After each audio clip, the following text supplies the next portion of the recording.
Hey guys, so it is Live Red Day 21. I'm missing you super big.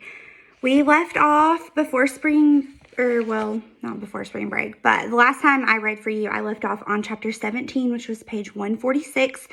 And today we're going to read page 146 through 166. This book is published by Sky Pony Press. So, I'm too angry to talk to Miss Rochambeau during the ride to Bryce and Aurora's bus stop. Of all issues to pick, did it really have to be this one? Where's our innocent discussion about the effectiveness of speed limits? Where are the pie eating contests? Since my mom doesn't work today because of Hector's 9-month checkup at the doctor, Bryce and Aurora are getting off the bus stop near the entrance to the trailer park, and I have Miss Rochambeau stop there. Right here, she says, looking around. I see. She trails off, and before she can hide it, I see the pity on her face. And those are the trailers with nice potted plants and decorative walkway lights that she's looking at.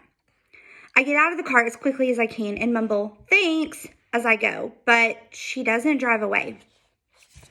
She's still sitting there, parked on the side of the road when Bryce and Aurora's bus pulls up.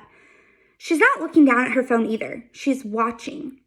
Maybe it's just a judgy way. Maybe it's not in a judgy way, but why wouldn't it be? I can feel her eyes on us as Bryce and then Aurora starts spilling down the bus steps. Suddenly, all I can see is their gray-tinged clothes that smell like Frank's cigarette smoke and their ratty hair that never got combed in the morning. If the other kids at their school haven't yet decided that they must either be dumb as a rock or a monster, then it's just a matter of time. As soon as Bryce hits the ground, he starts kicking at ice chunks. Kick! An ice chunk goes spinning into the bus's wheel. Kick! An ice chunk sails into the streets. Kick! Come on, Bryce. You need to be on the sidewalk. I help Aurora jump down the last step on the bus, and she suctions herself onto me. Future Octopus. Bryce is still on the edge of the road, kicking whatever he can kick. Bryce, come on! Kick, kick, kick. Mr. Rochambeau is still watching us. Let's go home and get you a snack. No! You've got to get out of the street. No! Okay, I get it. You had a bad day, but stupid! I pry Aurora off my leg, but since we don't have Hector with us, that means she instantly wants to be picked up. I hoist her up onto my hip and start walking away from the trailer park.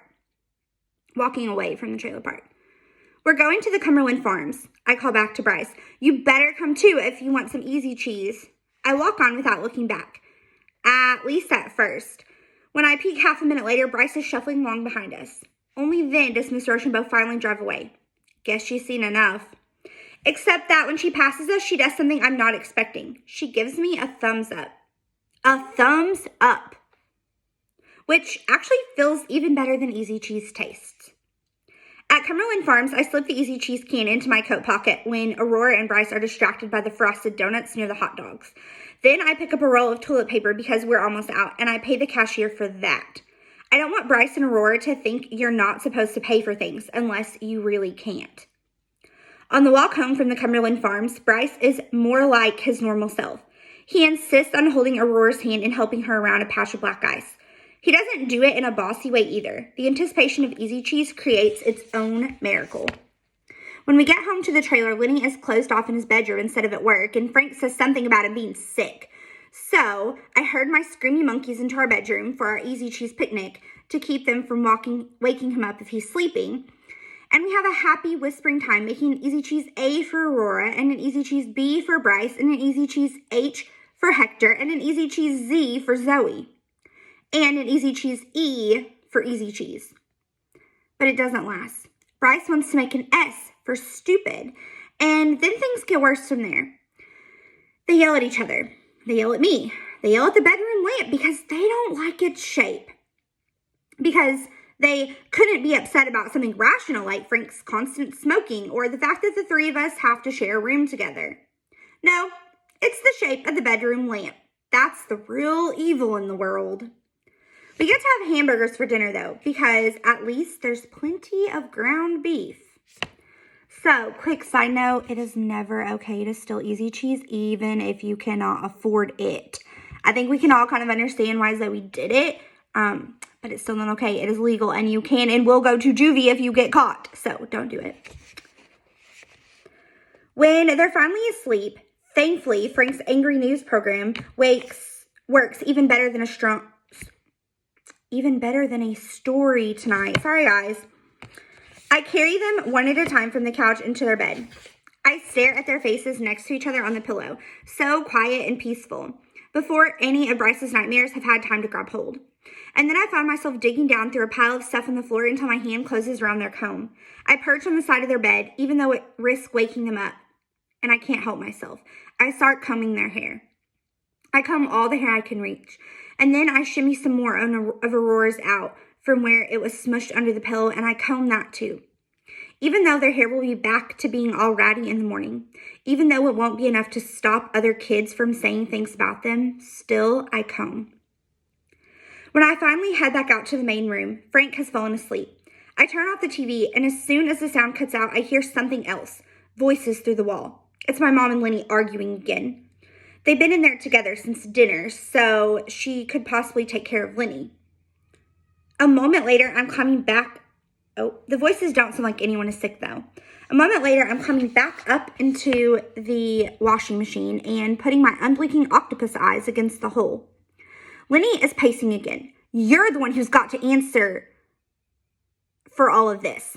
What was I supposed to think when I got into the car to drive to work and it's almost on empty? How far can you drive in 2 hours between my jobs? My mom is already crying. I had to go to the pharmacy and then to the grocery store. And then there were problems with our EBT card, and I had to hurry back home to get some paperwork for them so it'd go through. And I didn't think to look at the gas tank because I just thought it was real important to buy ground beef. Yeah, you didn't think, did you? You never do. And now we're out $270 a week because of you. Wait, $270 a week? Did Lenny lose his job? My mom is shaking her head. I don't see how the gas has anything to do with... I just had to drive to work on fumes. My girlfriend couldn't even do a simple thing like not use up all the gas in the car, and I'm somehow supposed to stay calm after that when I've got a patient yelling at me that the trash smells? Who wouldn't snap back? My mom swallows.